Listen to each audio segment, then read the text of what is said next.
नमस्कार. आज मी नोटरीसाठीच अजून एक व्हिडिओ करत आहे.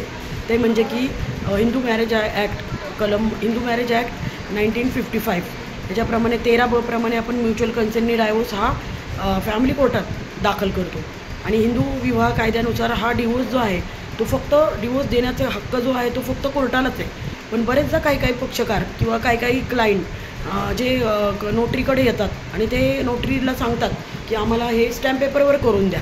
मग आता असाच स्टॅम्प पेपरवर आलेला हिंदू मॅरेज ॲक्ट प्रमाणे घटस्फोट दस्त हा आपण नोटराईज करायचा की नाही, काय वाटतं तुम्हाला?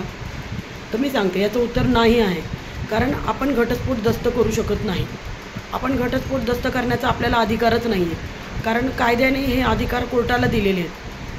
काही दस्त आपण करू शकतो आणि काही दस्त आपण करू शकत नाही. आणि जर असे म्युच्युअल कन्सेंटनी हिंदू विवाह कायद्याप्रमाणे त्यांचं लग्न झाले आहे आणि हिंदू विवाह कायद्याप्रमाणे त्यांनी घटस्फोट घ्यायचा आहे, तर तो त्यांनी मेहरबान कोर्टातच त्यांनी केस दाखल करायला पाहिजे. आणि मेहरबान कोर्टालाच हक्क आहे म्युच्युअल कन्सेंटनी डायव्होर्सची ऑर्डर करण्याचा किंवा त्याचं काही ॲफिडेविट असेल ते करण्याचा. तर नोटरीला हा अधिकार नाही आहे की म्युच्युअल कन्सेंटनी डायव्होर्सचं दस्त करण्याचा.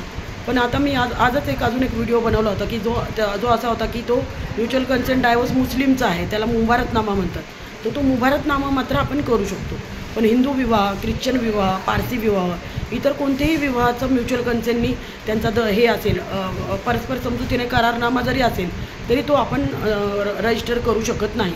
आपण तो नोटरी करू शकत नाही. बरेचसे नवीन नोटरी मला असं विचारतात की आम्ही ट्रू कॉपी करून देऊ का, किंवा तो दस्त जो आहे तो आम्ही अटेस्टेड करून देऊ का. तर आपल्याला ते करायचा हक्क नाही. आणि समजा जर तुम्ही अशा पद्धतीने जे इल्लिगल त्याला म्हणतात ते जर केले तर आपल्यावर कारवाई होऊ शकते. आपल्या नोटरीचं जी आपली हे आहे सर्टिफिकेटचं आपलं हे आहे प्रॅक्टिस आहे ती बंद होऊ शकते. त्यामुळं जे डॉक्युमेंट तुम्ही करू शकता तेच करा. थँक्यू. बाय.